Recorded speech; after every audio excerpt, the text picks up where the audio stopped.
Thanks so much for staying with us. Now we have that frontal system that we are continuing to monitor in the Western Caribbean. It's now stationary, but we do expect some movement as we move into the weekend. We have scattered thunderstorm clouds along the axis, along the boundary rather, of the frontal system, currently affecting Hispaniola, Cuba and Jamaica. Also the Western Caribbean, we can see that broad area of clouds.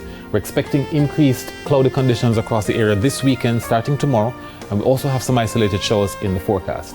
Now, the eastern and central portions of the Caribbean remain under the influence of high pressure. We do have stable conditions and dry weather across the open waters of the eastern Caribbean. Now, the forecast for tonight, partly cloudy conditions are expected mainly across sections of northern parishes, but it's expected to be generally fair elsewhere. The temperatures are dropping to 24 degrees Celsius in Kingston and to 23 degrees Celsius for Montego Bay. Expect northerly winds on both coasts tonight.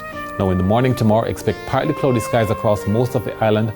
For the afternoon, cloudy conditions invade most of the area. We're expecting cloudy conditions to persist right across the island. Isolated showers, temperatures reaching 30 degrees Celsius in Kingston and 31 degrees Celsius for Montego Bay.